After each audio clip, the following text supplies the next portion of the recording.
بسم اللہ الرحمن الرحیم۔ السلام علیکم۔ مجھے اپنی موت اپنے بالکل سامنے دکھائی دے رہی تھی۔ بوڑھے کے پہلو میں ایک بڑا سا چھرا پڑا تھا جس کا پھل آگ کی روشنی میں چمکتا ہوا نظر آ رہا تھا۔ چند لمحے کے بعد اس بوڑھے نے ایک شفاف بوتل نکالی۔ میں نے غور سے اس کی طرف دیکھا۔ اس بوتل میں کچھ تھا لیکن واضح نظر نہیں آ رہا تھا، بس دھواں دھواں سا دکھائی دے رہا تھا۔ انہوں نے مجھے گھسیٹ کر الاؤ کے قریب لا پھینکا۔ اس بڈھے نے اپنے پہلو میں پڑا ہوا چھرا اٹھایا اور میری گردن پر رکھ دیا۔ تبھی میں نے ارشد کو باہر جاتے دیکھا۔ شاید اس کا ضمیر اسے ملامت کر رہا تھا۔ اس بوڑھے نے اس بوتل کو ایک مرتبان کے بیچوں بیچ رکھ دیا۔ اس کے بعد اس نے کوئی منتر پڑھتے ہوئے چھرا اٹھایا اور پیچھے اٹھاتے ہوئے اسے میری گردن کی طرف لایا، لیکن تبھی اسے ایک جھٹکا لگا اور چھرا اس کے ہاتھ سے دور جا گرا۔ اگلے ہی لمحے کسی نے مجھے اٹھا کر اس کی پہنچ سے دور پٹخ دیا۔ پھر تو گویا وہاں پر طوفان برپا ہو گیا۔ چیزیں اچھل اچھل کر دوسری طرف گرنے لگیں۔ وہ بوڑھا زور زور سے کچھ عجیب و غریب الفاظ دہرا رہا تھا۔ میں دم بخود سا ایک طرف پڑا آنکھیں پھاڑ پھاڑ کر یہ سارا تماشا دیکھ رہا تھا۔ اسی دوران دھوئیں کی ایک سفید لہر سی نمودار ہوئی اور تیزی سے بوڑھے کے گرد چکر لگانے لگی۔ وہ بھی بار بار اپنی انگلی سے اس سفید دھوئیں کی طرف اشارہ کرتے ہوئے کچھ پڑھ رہا تھا، لیکن وہ لہر بجلی کی طرح کبھی ایک طرف چمکتی نظر آتی تو کبھی دوسری طرف۔ بوڑھے کے جسم پر جا بجا زخم ابھرتے نظر آئے جن سے خون بہنے لگا۔ مزید چند لمحوں تک ہونے والی اس گھمسان کی لڑائی کے بعد آخرکار بوڑھے کو شکست تسلیم کر کے فرار ہونا ہی پڑا۔ مجھے ابھی تک کچھ سمجھ نہیں آ رہا تھا کہ یہ کیا چکر ہے۔ سفید دھواں اب ایک جگہ جمع ہونے لگا، پھر اس نے آہستہ آہستہ ایک مجسم وجود کی شکل اختیار کرنا شروع کر دی اور میں یہ دیکھ کر حیرت کی شدت سے بے ہوش ہونے کے قریب پہنچ گیا کہ وہ وہی تھی۔ میں نے پھٹی پھٹی آنکھوں سے اسے دیکھتے ہوئے کہا، تم یہ سب کیا ہے؟ حیرت کی شدت سے میرے منہ سے الفاظ ہی نہیں نکل پا رہے تھے۔ اس نے انگلی سے میری طرف اشارہ کیا تو میرے جسم سے لپٹی ہوئی ساری رسیاں ٹکڑے ٹکڑے ہو کر گر گئیں۔ میرا نام علی سلطان ہے۔ میں لاہور کے قریب ہی ایک گاؤں جھمرا والا کا رہائشی ہوں۔ میرا تعلق ایک اچھے کھاتے پیتے اور خوشحال گھرانے سے ہے۔ میرے علاوہ میرے خاندان میں میرے ماں باپ، دادی جان، 2 بہنیں اور بڑا بھائی شامل ہیں۔ ہماری اس گاؤں میں زمینداری ہے جس کو میرے والد اور بڑے بھائی صاحب دیکھتے ہیں۔ تعلیم مکمل ہونے کے بعد ابا جان نے تو مجھے بھی زمین سنبھالنے اور خرید و فروخت کرنے وغیرہ کا کام سکھانے کی بہت کوشش کی تھی، مگر میرا دل اس کام میں بالکل بھی نہیں لگتا تھا۔ اسی لیے میں نے ان سے ضد کر کے اپنا بزنس شروع کر دیا۔ ابا جان اگرچہ بہت خفا ہوئے تھے، لیکن امی جان اور بھائی کی بھرپور سپورٹ اور حمایت کی وجہ سے انہوں نے مجھے بزنس کے لیے سرمایہ فراہم کر دیا، جس سے میں نے پہلے چھوٹے پیمانے پر کام شروع کیا اور پھر امی کی دعاؤں اور گھر بھر کی حوصلہ افزائی کی وجہ سے اس میں مسلسل برکت ہونے لگی اور جلد ہی میرا کاروبار چمک اٹھا۔ میں نے ملازمین رکھے تو ایک دوست کو اپنی کمپنی کا مینیجر بنا دیا اور ہر سال 1 یا 2 ماہ تک چھٹی لے کر اپنا شوق پورا کرنے کے لیے نکل کھڑا ہوتا تھا۔ مجھے بچپن سے ہی پراسرار چیزوں سے بے حد دلچسپی رہی تھی۔ قدیم کھنڈرات کو کھوجنا، پرانی چیزوں کو اکٹھا کرنا اور عجیب اور پراسرار لوگوں سے میل ملاقات، یہ میرے کچھ عجیب و غریب شوق تھے جو اکثر فرصت ملنے پر میں پورا کرتا رہتا تھا۔ کچھ عرصہ پہلے میرے ایسے ہی ایک ہم مشغلہ دوست نے ایک عجیب سے بوڑھے کا ذکر کیا تھا جو ایک پرانے سے برباد قلعے میں ڈیرا ڈال کر بیٹھا رہتا تھا۔ اس کے بارے میں یہ سننے میں آیا تھا کہ وہ جادو اور جنات اور بھوت پریت وغیرہ جیسی چیزوں میں بھی۔ دوست کی زبانی یہ سن کر ہمیشہ کی طرح مجھے اس بوڑھے کو دیکھنے کی خواہش ہونے لگی۔ میرا خیال تھا کہ میرا دوست بھی میرے ساتھ چلنے پر آمادگی ظاہر کرے گا، لیکن اس وقت مجھے تعجب ہوا جب اس نے ساتھ چلنے سے معذرت کر لی، البتہ مجھے اس جگہ کا نقشہ دے دیا اور دوسری مکمل تفصیلات سمجھا دیں۔ مجھے اس کے انکار پر حیرت تو ہوئی تھی کیونکہ وہ بھی میری طرح کا ہی بندہ تھا، یعنی پراسراریت کا شوقین، لیکن مجھے اس سے ایک گنا تسلی بھی ہو گئی کیونکہ ایسی چیزوں پر جانے کا جو مزہ اکیلے سفر کرنے کا ہوتا تھا وہ کسی ہم سفر کی موجودگی میں نہیں مل پاتا تھا۔ میں نے جلدی کچھ ضروری کام نمٹائے، بقیہ معاملات اپنے مینیجر دوست کے حوالے کیے اور جانے سے پہلے امی اور باقی گھر والوں سے ملاقات کے لیے نکل کھڑا ہوا۔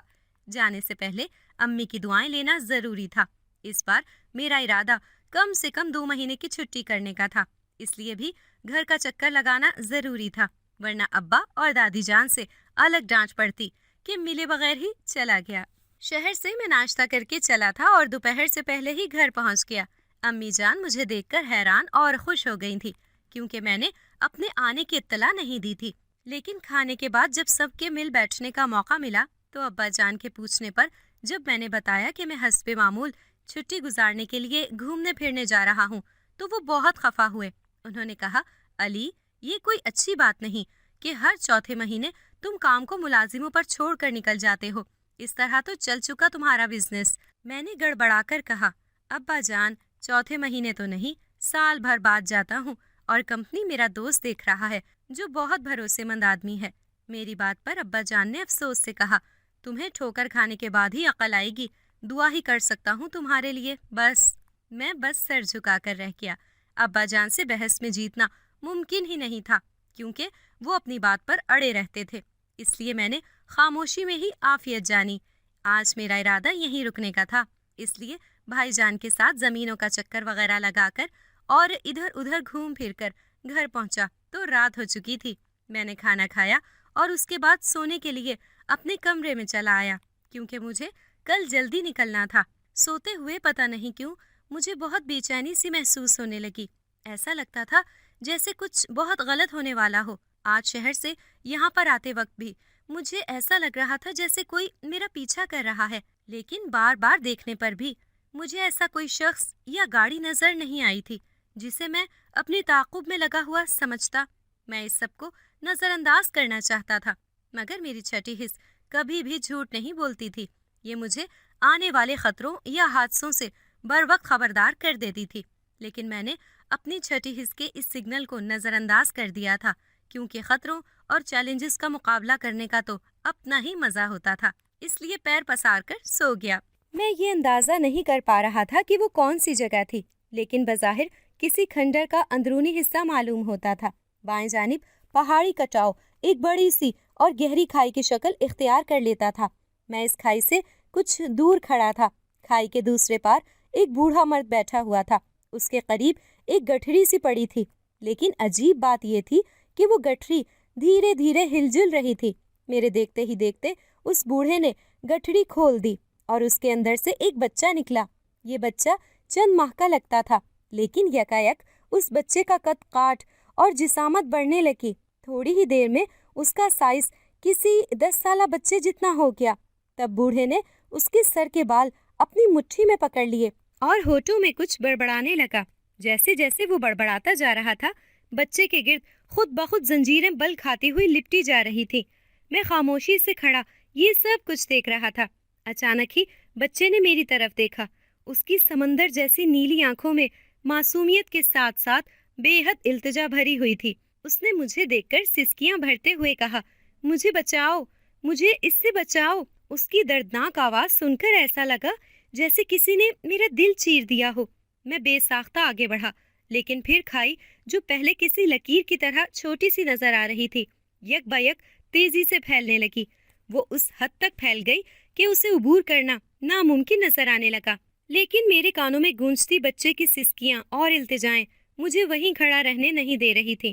میں چند قدم پیچھے ہٹا اور پھر تیزی سے دوڑ کر چھلانگ لگا دی۔ مجھے یقین تھا کہ میں کھائی کے اس پار پہنچ جاؤں گا، لیکن پھر کھائی کے عین کنارے پر پہنچنے کے بعد میں اپنے قدم نہ جما سکا۔ اس سے پہلے کہ میں اپنا توازن کھو بیٹھتا، میں نے فوراً ہی ہاتھ آگے بڑھا دیے اور کھائی کا ابھرا ہوا کنارہ پکڑ لیا۔ میں اوپر آنے کی کوشش ہی کر رہا تھا کہ وہ بوڑھا جھکا۔ مجھے اس کی وحشت انگیز سرخ آنکھیں نظر آئیں۔ پھر اس نے ایک جھٹکے سے میرے ہاتھ کھائی کے کنارے سے چھڑا لیے۔ اگلے ہی لمحے میں ہزاروں فٹ گہری کھائی میں گرتے ہوئے بچے کی رونے کی آواز اور اس بوڑھے کے کہکہے سن رہا تھا۔ میرا جسم نیچے کسی چیز سے ٹکرایا تو میرے جسم کو شدید جھٹکا لگا۔ میں نے گھبرا کر آنکھیں کھول دی اور اٹھ کر بیٹھ گیا۔ میرا جسم سخت سردی کے باوجود پسینے سے شرابور ہو رہا تھا اور دل گویا کن پٹیوں میں دھڑک رہا تھا۔ میں نے آس پاس نظر دوڑائی۔ میں اس وقت اپنے کمرے میں تھا۔ وال کلاک میں رات کے 2 بج رہے تھے۔ تو یہ ایک خواب تھا، میں نے سکون کا سانس لیتے ہوئے سوچا۔ لیکن اس قدر ڈراؤنا اور بھیانک خواب، اس خواب کو یاد کرتے ہی مجھے اپنے رونگٹے کھڑے ہوتے ہوئے محسوس ہوئے۔ یہ نہیں تھا کہ میں کوئی بہت ڈرپوک آدمی تھا۔ اپنے ایڈونچرز کے دوران میں نے بہت سے خطرات کا مقابلہ کیا تھا، لیکن پھر بھی خواب میں نظر آنے والے بوڑھے کی آنکھوں میں کچھ ایسی عجیب سی صفاقی تھی جس نے بے ساختہ مجھے لرزنے پر مجبور کر دیا تھا، اور نیند سے جاگنے کے بعد بھی میں اس کی وہ بھیانک آنکھیں نہیں بھلا پا رہا تھا۔ بہرحال اب نیند تو ٹوٹ ہی چکی تھی، اس لیے بستر پر پڑے رہنے سے کوئی فائدہ نہیں تھا، لہٰذا میں اٹھا اور وضو کر کے تہجد کے لیے کھڑا ہو گیا۔ نماز کے بعد میں بہت دیر تک اللہ تعالیٰ سے دعا مانگتا رہا، پھر کچھ دل کو سکون ملا تو دوبارہ لیٹ گیا۔ اگلی صبح میں بالکل تر و تازہ اور حشاش بشاش تھا۔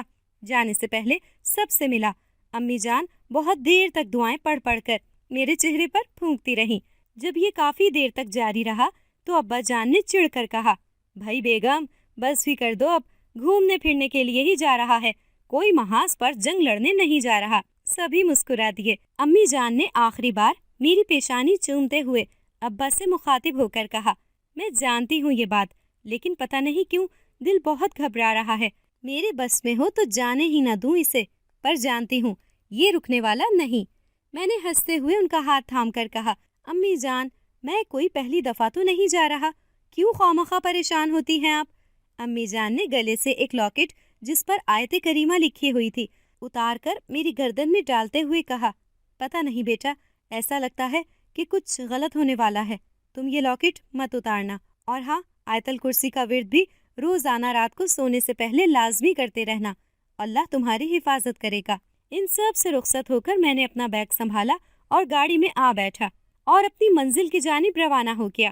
نقشے کے مطابق گاڑی سے میں اس جگہ پر کم سے کم بھی 3 دن میں پہنچنے والا تھا۔ دن بھر کی ڈرائیونگ کے بعد میں اچھا خاصا تھک گیا تھا، اگرچہ اس دوران میں وقفے وقفے سے خود کو اور گاڑی کے انجن کو آرام دیتا رہا تھا، مگر پھر بھی میرے سر میں اچھا خاصا درد ہونے لگا تھا۔ رات کے 9 بج چکے تھے اور راستہ بالکل سنسان تھا، یہاں آس پاس خاموشی اور سناٹا پھیلا ہوا تھا۔ میں نے نقشے کو کھول کر دیکھا، قریب ترین آبادی بھی کم سے کم 2-3 گھنٹے کی ڈرائیو پر تھی، اور مجھ میں مزید ڈرائیونگ کرنے کی بالکل بھی سکت نہیں تھی، اس لیے میں نے آج کی رات گاڑی میں ہی گزارنے کا فیصلہ کیا۔ سردی بہت زیادہ بڑھ چکی تھی، میں نے ہیٹر چلا لیا اور اپنے سامان میں رکھے گئے بسکٹ کے پیکٹ میں سے ایک کھول کر کھانے لگا۔ پیٹ پوجا کے بعد میں نے سیٹ کی بیک سے ٹیک لگائی اور آنکھیں موند لیں۔ میں اس بات سے بے خبر تھا کہ آگے کیا ہونے والا تھا۔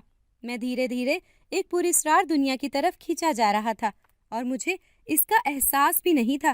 نیند میں ہی کسی کے کار کا دروازہ کھٹکھٹانے کی آواز اور کار کو جھٹکے لگنے کی وجہ سے میری آنکھ کھل گئی۔ میں نے ہڑبڑا کر آنکھیں کھول دیں اور سر گھما کر ادھر ادھر دیکھنے لگا۔ چاروں طرف اندھیرا اور تاریکی چھائی ہوئی تھی۔ میں نے جلدی سے ڈیش بورڈ پر ہاتھ مار کر ٹارچ تلاش کی اور جلا کر اس کی روشنی ادھر ادھر پھینکنے لگا۔ یہ دیکھ کر میرا منہ مارے حیرت کے کھل گیا کہ کار کی کھڑکی کے پاس ایک نوجوان لڑکی کھڑی تھی۔ اس کے بال کھلے اور بکھرے ہوئے تھے۔ وہ کھڑکی کے شیشے پر منہ ٹکائے مجھے دیکھ رہی تھی اور کچھ کہہ رہی تھی۔ اس کی آواز کار بند ہونے کے باعث مجھ تک نہیں پہنچ پا رہی تھی۔ میں نے ہاتھ بڑھا کر شیشہ نیچے کھسکا دیا۔ وہ سردی سے کانپ رہی تھی اور اس کے منہ سے ٹھیک سے آواز بھی نہیں نکل پا رہی تھی۔ میں جلدی سے کار سے نیچے اتر آیا تو یخ بستہ ہواؤں نے میرا استقبال کیا۔ میں نے جلدی سے دوسری طرف پہنچ کر اس سے پوچھا، کون ہو تم اور یہاں پر اس ویرانے میں اتنی رات کو کیا کر رہی ہو؟ وہ کانپتے ہوئے کچھ بولی، لیکن میری سمجھ میں ایک لفظ بھی نہیں آیا۔ میں نے مزید تفتیش کو بات پہ مؤخر کر دیا اور جلدی سے گاڑی سے کمبل نکال کر اسے اڑا دیا اور گاڑی کا دروازہ کھول کر اندر بیٹھنے کا اشارہ کیا۔ وہ لرزتے ہوئے کانپتے ہوئے اندر پہنچی تو میں بھی اندر بیٹھ گیا۔ میں نے تھرمس چیک کیا تو اس میں کافی موجود تھی اور ابھی تک گرم تھی۔ میں نے اس میں سے اسے پلاسٹک کے کپ میں انڈیل کر دی تو وہ بےتابی سے پی گئی۔ ہیٹر کی گرمائش اور گرما گرم کافی نے اس کی سردی کسی حد تک کم کر دی۔ میں اس دوران خاموشی سے اس کی حالت کچھ بہتر ہونے کا انتظار کرتا رہا۔ وہ کچھ بولنے کے قابل ہوئی تو میں نے پوچھا، کیا تم اب کچھ بہتر محسوس کر رہی ہو؟ اس نے سر ہلایا۔ میں نے کہا، کیا اب تم میرے سوال کا جواب دے سکتی ہو؟ وہ چند لمحے تک خاموش بیٹھی رہی، پھر اس نے کہا، میرا نام زرشا ہے، میں یہاں سے گزر رہی تھی کہ کچھ دور سڑک پر کچھ لوگوں نے میری گاڑی چھین لی۔ وہ مجھے بھی اپنے ساتھ لے جانا چاہ رہے تھے، لیکن میں بڑی مشکل سے ان سے پیچھا چھڑا کر بھاگنے میں کامیاب ہو گئی۔ بہت دیر تک ارد گرد بھٹکنے کے بعد بھی جب مجھے کوئی نہ ملا تو میں اندازے سے دوبارہ سڑک کی طرف آ گئی، لیکن کوئی بھی ایسا نہیں دکھا جس سے مدد کا کہہ سکتی۔ پھر بہت دیر تک چلنے کے بعد آپ کی گاڑی نظر آئی اور میں اس امید پر آپ کی گاڑی کا شیشہ بجانے لگی کہ شاید آپ میری مدد کرنے پر راضی ہو جائیں۔ وہ چند لمحے تک خاموش رہی تو میں نے کہا، آپ فکر مت کریں، آپ بے جھجک یہاں آرام کریں، یہاں پر آپ کو کوئی خطرہ نہیں ہے۔ اس نے ممنونیت سے میری طرف دیکھا اور کہا، آپ کا بہت بہت شکریہ علی سلطان۔ میں کھوئے کھوئے سے انداز میں اس کی آنکھوں کو دیکھ رہا تھا، اگرچہ اس کی آنکھیں بہت حسین تھی، لیکن میں کسی اور وجہ سے اسے دیکھ رہا تھا۔ ایسا لگ رہا تھا کہ جیسے میں پہلے بھی یہ نیلی آنکھیں دیکھ چکا ہوں، لیکن کہاں، یہ یاد نہیں آ رہا تھا۔ اس کے میرا نام لینے پر میں نے کچھ چونک کر پوچھا، تمہیں میرا نام کیسے پتا چلا؟ اس نے معصوم لہجے میں کہا، ابھی چند منٹ پہلے آپ نے خود ہی تو بتایا تھا۔ میں الجھن میں مبتلا ہو گیا۔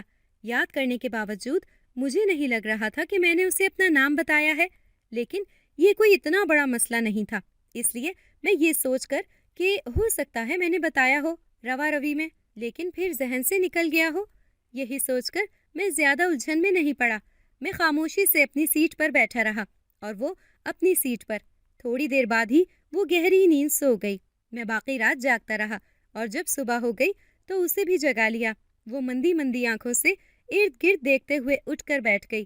میں نے اس سے پوچھا، بی بی، مجھے یہاں سے آگے جانا ہے، اگر یہاں قریب ہی کوئی آپ کا جان پہچان والا ہو تو بتائیں، وہاں چھوڑ دیتا ہوں آپ کو میں۔ اس نے نفی میں سر ہلاتے ہوئے کہا، نہیں، میرا ارد گرد کوئی دوست رشتہ دار نہیں ہے۔ ویسے آپ کہاں جا رہے ہیں؟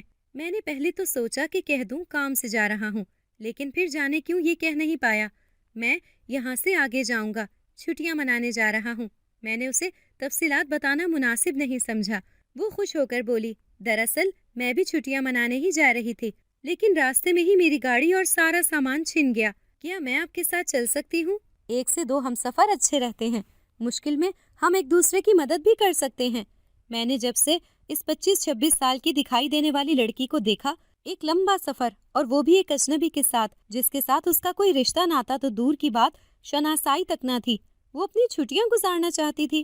اس میں کوئی شک نہیں کہ مجھے عورتوں میں کچھ زیادہ دلچسپی نہیں تھی، لیکن بہرحال میں ایک مرد تھا، کسی حسین اور نوجوان لڑکی کا ساتھ میرے قدم لڑکھڑانے کا سبب بھی بن سکتا تھا، اس لیے میں نے فی الفور انکار کرنے میں ہی عافیت جانی۔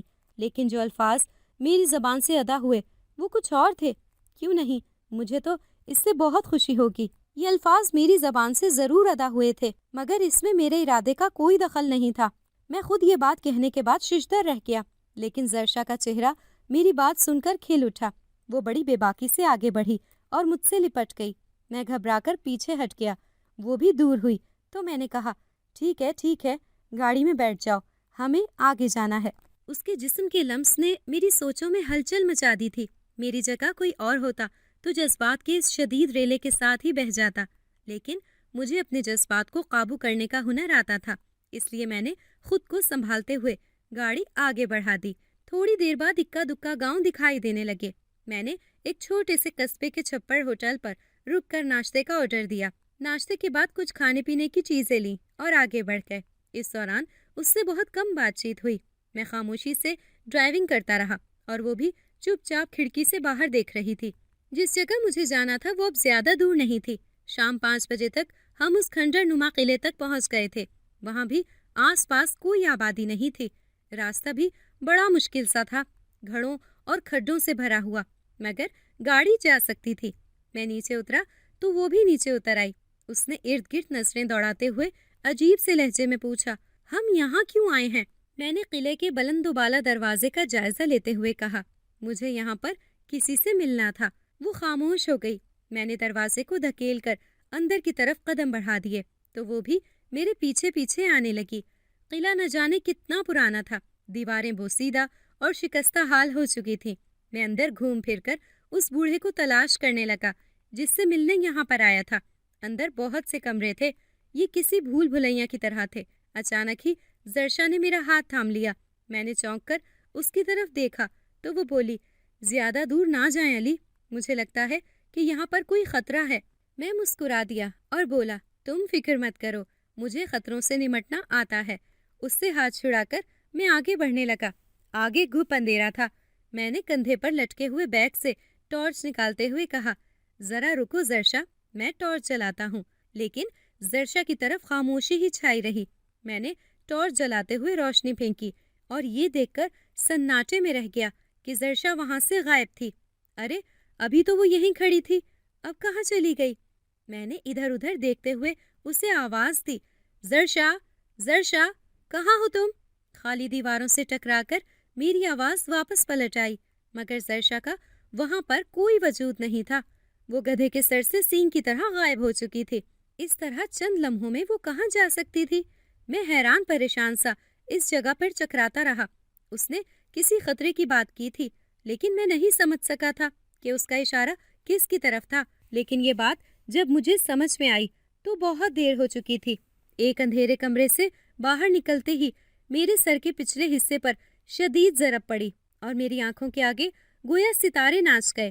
سر میں درد کی شدید لہر اٹھی تو ٹارچ میرے ہاتھ سے چھوٹ کر گر پڑی اور میں دونوں ہاتھوں سے سر کو تھامتے ہوئے زمین پر آ گیا۔ ہوش کھونے سے پہلے کسی کی آواز میرے کانوں سے ٹکرائی تھی، بکرا خود ہی ذبح ہونے کے لیے یہاں پر پہنچ گیا، باندھ دے اب اس کو۔ جس وقت مجھے اس انجان قلعے میں رسیوں میں جکڑا جا رہا تھا، اس وقت وہاں سے بہت دور ایک کھنڈر نما جگہ میں حرکت ہوتی ہوئی محسوس ہو رہی تھی۔ کھنڈر کے ایک کمرے میں ایک طرف خشک مگر نرم گھاس بچھی ہوئی تھی، جس پر ایک بوڑھا سر نے اڑائے گھٹنوں میں سر دیے بیٹھا ہوا تھا۔ اسے کسی کی آمد کا احساس ہوا تو اس نے آنکھیں کھول دیں اور سر اٹھا کر آنے والے کو دیکھا۔ وہ زرشا تھی، لیکن اس وقت اس کا حلیہ بالکل مختلف تھا۔ اس کے گھنے اور لمبے بال اس وقت ایک سفید رنگ کی اوڑھنی میں چھپے ہوئے تھے۔ زرشا کے چہرے پر پریشانی اور گھبراہٹ کے تاثرات تھے۔ اس نے ادب سے جھک کر بوڑھے کو سلام کیا۔ بوڑھے نے سلام کا جواب دیتے ہوئے پوچھا، کیا بات ہے زرشا بیٹی، اتنی پریشان کیوں ہو؟ زرشا نے پریشان لہجے میں جواب دیا، بابا حضور، اس شخص نے اس نوجوان کو پکڑ لیا ہے۔ یہ بات سن کر بابا حضور نامی اس بزرگ کے چہرے پر بھی فکر مندی کے تاثرات نمایاں ہو گئے۔ وہ بے چینی سے اٹھ کر ٹہلنے لگے۔ زرشا خاموشی سے انہیں دیکھتی رہی۔ چند لمحے تک یوں ہی ٹہلنے کے بعد وہ بابا جی رکے اور پلٹ کر زرشا سے بولے، تمہارا کام اب اور بھی مشکل ہو گیا ہے زرشا بیٹی، اب شاید زیادہ وقت نہیں ہے تمہارے پاس۔ وہ آخری اور ساتواں پائل شخص ہے، اگر اس نے اس کا خون بھی بہا دیا تو تمہارا بچہ شاید تمہیں کبھی نہ مل پائے اور ایک اور بے گناہ کا خون ہو جائے گا۔ اب یہ تم پر منحصر ہے کہ تم اسے کیسے روکتی ہو۔ بچے کے نام پر زرشا کی خوبصورت آنکھوں میں آنسو چھلکنے لگے، لیکن اس نے فوراً ہی وہ آنسو پوچھ دیے۔ اب اس کی آنکھوں میں غصے اور انتقام کے شعلے بھڑک رہے تھے۔ اس نے غضبناک لہجے میں کہا، نہیں بابا حضور، میں اس شیطان کو اپنے گھنونے مقصد میں ہرگز بھی کامیاب نہیں ہونے دوں گی۔ میں علی سلطان کو بھی اس کے چنگل سے رہائی دلاؤں گی اور اپنا بچہ بھی اس سے واپس لوں گی۔ اس کی بات سن کر بابا حضور نام کے اس بزرگ کے چہرے پر مسکراہٹ آ گئی۔ انہوں نے اس کے سر پر ہاتھ رکھ کر اسے دعا دیتے ہوئے کہا، اللہ تمہیں اپنے مقصد میں کامیاب کرے، میری دعائیں تمہارے ساتھ ہیں۔ بابا حضور کی حوصلہ افزائی سے اس کے چہرے پر پھر سے امید کی کرنیں چمکنے لگیں۔ اس نے الوداعی سلام کیا اور اگلے ہی لمحے وہ وہاں سے غائب ہو گئی۔ بابا حضور دوبارہ فرش پر بچھی گھاس پر بیٹھ گئے۔ مجھے ہوش آیا تو میں نے خود کو رسیوں کی سخت اور بے رحم گرفت میں پایا۔ میں کسی نیم اندھیری جگہ پر بندھا ہوا تھا۔ میں نے سر اٹھا کر ادھر ادھر دیکھنے کی کوشش کی۔ یہ قلعے کا ہی کوئی کمرہ تھا۔ اس کمرے میں سب سے پہلے جس چیز پر نظر پڑی وہ فرش پر آگ کا جلتا ہوا الاؤ تھا۔ اس الاؤ کے سامنے ایک سیاہ فام بیٹھا ہوا تھا، جس کا اوپری بدن لباس سے بے نیاز تھا۔ وہ شخص صرف ایک دھوتی پہنے ہوئے تھا۔ کمرے میں عجیب و غریب سی چیزیں دکھائی دے رہی تھیں۔ ایک طرف ہڈیوں کے انبار پڑے تھے، اس کے علاوہ چند سلور اور تانبے کے برتن تھے جو ٹیڑھے میڑھے ہوئے پڑے تھے۔ الاؤ کے گرد اینٹیں رکھ کر انہیں ایک چھوٹے سے چولہے کی شکل دے دی گئی تھی۔ ان کے اوپر ایک مٹی کی ہانڈی چڑھائی ہوئی تھی، جس میں سے دھوئیں کے ساتھ ساتھ عجیب سی بدبو سی اٹھ رہی تھی، جیسے کسی متعفن لاش سے اٹھتی ہوئی سڑان ہو۔ یہ سارا ماحول بہت ہی عجیب، مکروہ اور ڈراؤنا تھا۔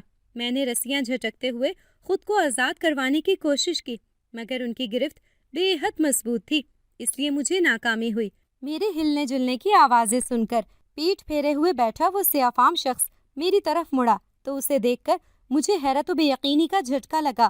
وہ وہی بوڑھا لگ رہا تھا جسے میں نے خواب میں دیکھا تھا۔ میں نے اسے اس کی وحشت انگیز سرخ آنکھوں سے پہچانا تھا۔ اس نے مجھے کچھ اس طرح سے دیکھا تھا کہ میں نے بے ساختہ اپنے رونگٹے کھڑے ہوتے محسوس کیے۔ چند لمحے بعد میں نے خود کو سنبھال کر پوچھا، کون ہو تم اور مجھے کیوں باندھ رکھا ہے تم نے؟ وہ عجیب سے انداز میں ہنسنے لگا۔ اس کی جھاڑ جھنکار داڑھی کے بال بھی اس کے منہ کے ساتھ ہلنے لگے۔ میں خاموشی سے اپنے سوال کا جواب ملنے کا انتظار کرتا رہا۔ تھوڑی دیر بعد اس کی دہشت ناک ہنسی تھمی تو اس نے کہا، تم مجھے نہیں جانتے بچے، لیکن میں تمہیں جانتا ہوں۔ تم میرے عمل کی وہ آخری کڑی ہو جس کے خون بہنے کے بعد میرا وہ عمل مکمل ہو جائے گا، جس کی تکمیل میں مجھے برسوں لگے ہیں۔ میری سمجھ میں کچھ نہیں آ رہا تھا، لیکن اتنا تو جان ہی گیا تھا کہ وہ مجھے مارنا چاہتا ہے۔ میں نے اس سے پوچھا، تم مجھے مارنا چاہتے ہو؟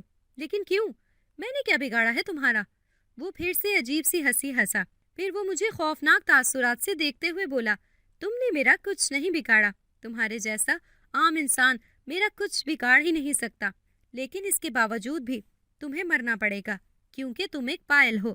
میں ہکا بکا سا اسے دیکھتا رہ گیا۔ پائل اس شخص کو کہتے تھے جو پیروں کے بل پیدا ہوتا تھا۔ میں بھی پیروں کے بل پیدا ہوا تھا، لیکن یہ بات بہت کم لوگوں کو معلوم تھی۔ میرے گھر والوں کے علاوہ یہ بات صرف میرے اس دوست ارشد کو معلوم تھی جس نے مجھے اس پراسرار بوڑھے کے بارے میں بتایا تھا اور مجھے اس قلعے کا نقشہ بھی لا کر دیا تھا۔ اس وقت باہر سے آہٹ ہوئی اور کوئی اندر داخل ہوا۔ میں نے سر اٹھا کر دیکھا، وہ ارشد تھا۔ میں بے یقینی سے اس کو دیکھنے لگا۔ میرا قریبی اور سب سے عزیز دوست بھی میرے ساتھ اس طرح کا دھوکہ کر سکتا تھا؟ یہ بات تو میرے وہم و گمان میں بھی نہیں تھی۔ میں نے صدمے سے اسے دیکھ کر کہا، ارشد، تم نے ایسا کیوں کیا؟ میرے ساتھ دھوکہ کیوں کیا؟ ارشد نے بے تعلقی سے مجھے دیکھا جیسے میں کوئی اجنبی ہوں۔ اس نے کہا، مجھے دولت چاہیے تھی۔ میں بہت زیادہ امیر ہونا چاہتا ہوں، اپنے سارے قرضے اتار دینا چاہتا ہوں، اسی لیے میں نے یہ سب کیا۔ میں نے بھرائی ہوئی آواز میں کہا، میں تمہارا دوست تھا ارشد، تمہارا دوست تھا میں۔ لیکن ارشد کے چہرے پر نہ کوئی اپنائیت تھی نہ محبت۔ اس نے کہا، میرے خوابوں کی راہ میں کوئی رکاوٹ نہیں ڈال سکتا، مجھے تمہاری کوئی پرواہ نہیں۔ میں چپ کا چپ رہ گیا۔ مجھے اپنی موت اپنے بالکل سامنے دکھائی دے رہی تھی۔ بوڑھے کے پہلو میں ایک بڑا سا چھرا پڑا تھا جس کا پھل آگ کی روشنی میں چمکتا ہوا نظر آ رہا تھا۔ چند لمحے کے بعد اس نے ایک شفاف بوتل نکالی۔ میں نے غور سے اس کی طرف دیکھا۔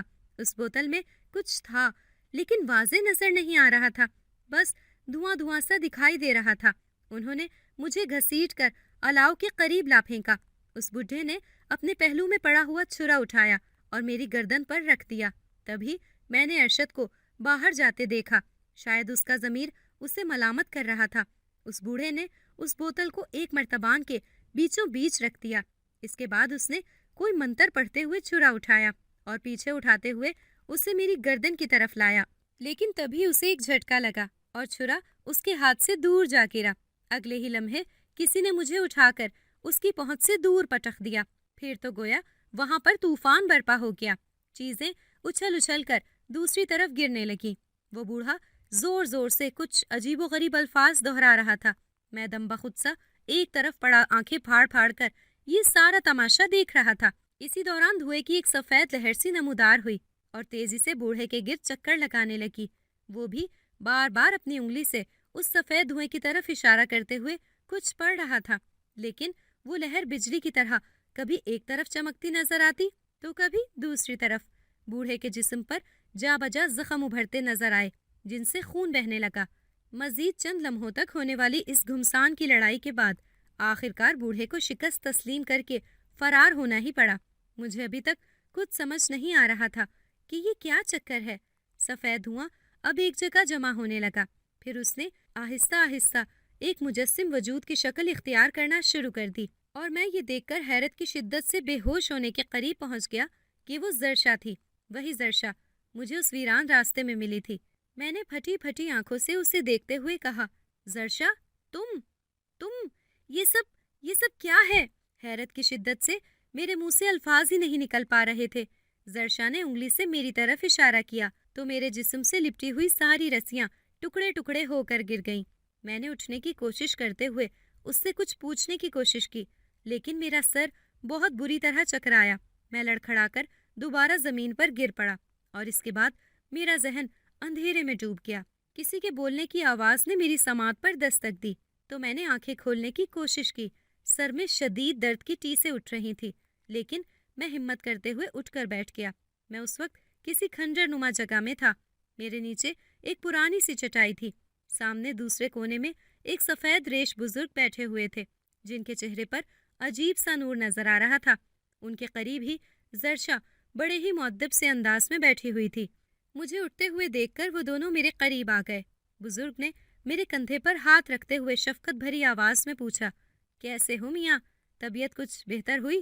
میں نے سر ہلانے کی کوشش کی تو سر کے پچھلے حصے میں درد کی ایک تیز ٹیس نے کراہنے پر مجبور کر دیا۔ میرے چہرے پر تکلیف کے آثار دیکھ کر زرشا اٹھی اور میرے سر کے اس حصے پر ہاتھ پھیر دیا۔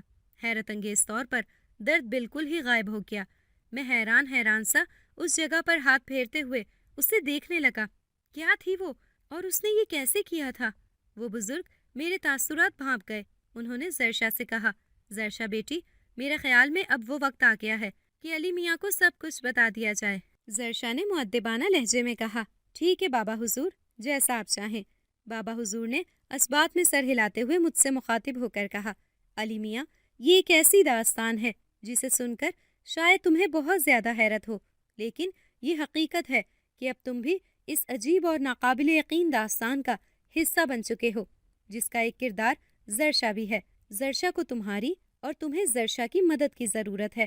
اگر تم اس کے لیے تیار ہو تو ہم تمہیں سب کچھ بتا سکتے ہیں۔ میں نے بلا سوچے سمجھے کہا، ٹھیک ہے، لیکن مجھے سب کچھ بتائیے کہ یہ سب کیا ہے اور کیوں ہو رہا ہے؟ زرشا کون ہے؟ وہ بوڑھا کون تھا؟ میری جان کیوں لینا چاہتا تھا اور زرشا نے اس سے مجھے کیوں بچایا؟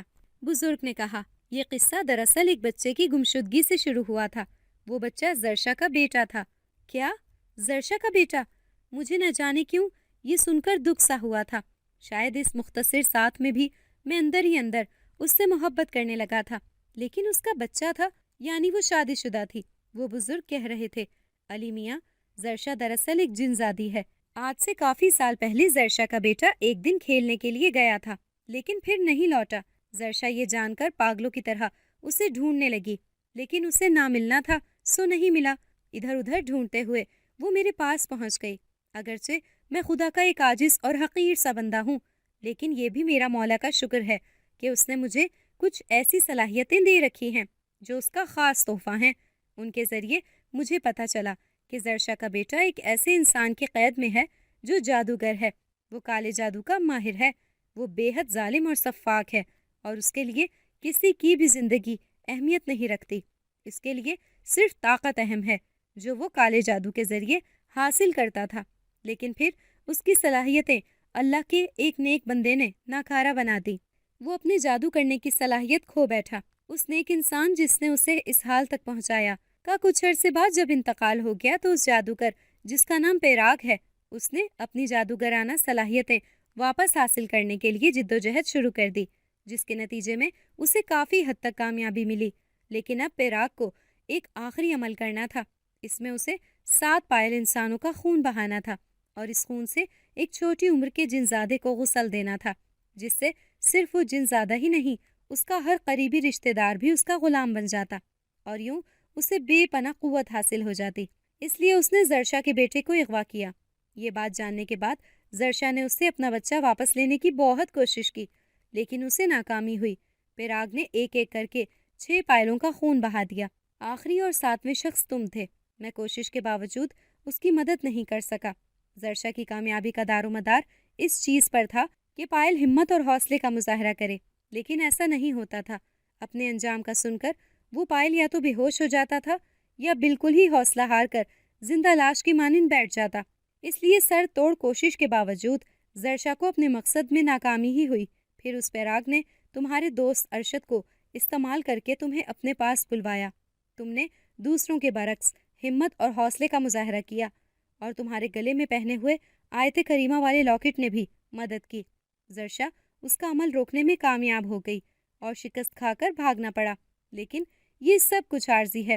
وہ زخم کھائے ہوئے سانپ کی طرح تاک میں ہوگا کہ کب ہم سے غفلت ہو اور وہ تمہیں لے جا کر اپنا عمل مکمل کرے۔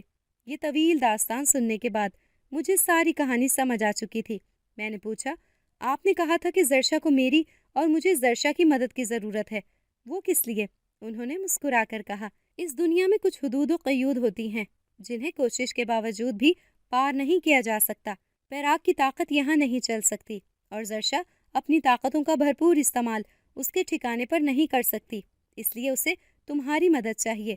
اگر تم یہاں سے نکل کر اپنے گھر یا کہیں بھی جانا چاہو تب بھی وہ تمہارا پیچھا نہیں چھوڑے گا، کیونکہ اسے عمل کی تکمیل کرنے کے لیے تمہارا ہی خون چاہیے۔ وہ کہیں نہ کہیں وار کرے گا اور تمہیں لے جائے گا اور پھر اپنے مذموم مقاصد کی تکمیل کر لے گا۔ اس لیے میرے بچوں، تمہیں ایک ساتھ رہنا چاہیے اور ایک دوسرے کی مدد کرنی چاہیے۔ بابا حضور کی باتوں نے مجھے زرشا کی مدد پر آمادہ کر دیا تھا۔ میں نے سر ہلاتے ہوئے ان سے کہا، ٹھیک ہے بابا حضور، میں زرشا کی مدد کروں گا، لیکن مجھے کرنا کیا ہوگا؟ اور زرشا تو پھر بھی جنات میں سے ہے، لیکن میں تو ایک عام سا انسان ہوں، میں کیسے اس کا مقابلہ کر سکتا ہوں؟ بابا حضور مسکرا کر بولے، علی میاں، لگتا ہے کہ تم بھول گئے ہو کہ تم کون ہو۔ اللہ تعالیٰ نے انسان کو اشرف المخلوقات بنایا ہے، اور پھر تم تو ہو بھی پائل، اور ہر پائل میں کچھ خاص صفات ہوتی ہیں جو پوشیدہ ہیں۔ تمہیں بس وہی کرنا ہے جو ہم تمہیں بتائیں گے۔ میرے اپنے ساتھ چلنے کا سن کر زرشا کا خوبصورت چہرہ بھی چمک اٹھا تھا۔ ہم دونوں نے بڑے غور سے بابا حضور کی ہدایات سنی اور پھر ان کی تعمیل کا وعدہ کر کے آنے والے وقت کے لیے تیار ہو گئے۔ پیراگ اس وقت قلعے کے اسی کمرے میں بیٹھا ایک کھوپڑی کو گھور رہا تھا۔ اسے ایک جھونپڑی نظر آ رہی تھی۔ چند لمحے بعد اس کا چہرہ خوشی سے چمک اٹھا، کیونکہ اس کا مطلوبہ انسان یعنی میں باہر نکل آیا تھا۔ مجھے زیادہ دور پیدل چلنے کی زحمت نہیں اٹھانی پڑی۔ پیراگ نے کچھ دور جاتے ہی مجھے ایک بار پھر اپنی کالی قوتوں کے ذریعے اپنے سامنے لا کھڑا کیا تھا۔ اس بار اس نے وقت ضائع کیے بغیر مجھے ختم کرنے اور میرا خون حاصل کرنے کا فیصلہ کر لیا تھا۔ پہلے کی طرح ہی اس نے بوتل نکالی اور مرتبان کے بیچ رکھ دی۔ مجھے اسی موقع کا انتظار تھا۔ جو ہی اس نے بوتل سے ہاتھ ہٹایا، میں نے فوراً ہی آیت قرآنی پڑھتے ہوئے اس برتن میں بوتل کے قریب ہی ہتھیلی رکھ دی۔ میرے ہاتھوں کی بندشیں پہلے ہی زرشا نے ختم کر دی تھی۔ میرے ایسا کرتے ہی پیراگ کے منہ سے ایک دل سوز چیخ نکلی اور اس کا سارا جسم شعلوں میں گھر گیا۔ وہ چیختا چلاتا ادھر ادھر دوڑنے لگا۔ اس کا عمل الٹ چکا تھا اور اسی کے نتیجے میں وہ جادوئی آگ کے شعلوں میں گھر گیا تھا۔ میں نے موقع سے فائدہ اٹھاتے ہوئے بوتل کا ڈھکنا کھول دیا تو اندر سے دھوئے کی سفید دھار تیزی سے باہر نکلی۔ زرشا کا بیٹا آزاد ہو چکا تھا۔ پیراگ کو اپنے کرتوتوں کی سزا مل چکی تھی۔ زرشا نے اپنے بیٹے کو، جو اس کی طرح انسانی روپ میں آ چکا تھا، گلے سے لگایا تو وہ دونوں پھوٹ پھوٹ کر رونے لگے۔ اس وقت مجھے احساس ہوا کہ ماں چاہے انسان ہو یا جنزادی، اولاد کے لیے دونوں کی ممتا ایک جیسی ہوتی ہے۔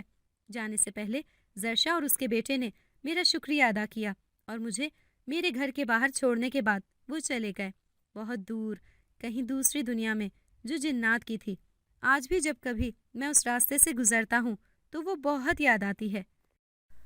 اگر آپ کو ہماری آج کی کہانی پسند آئی ہے تو اسے لائک کریں، شیئر کریں اور چینل کو سبسکرائب کرنا مت بھولیے گا، تاکہ آپ کو ہر نئی آنے والی ویڈیو کا نوٹیفیکیشن بر وقت ملتا رہے۔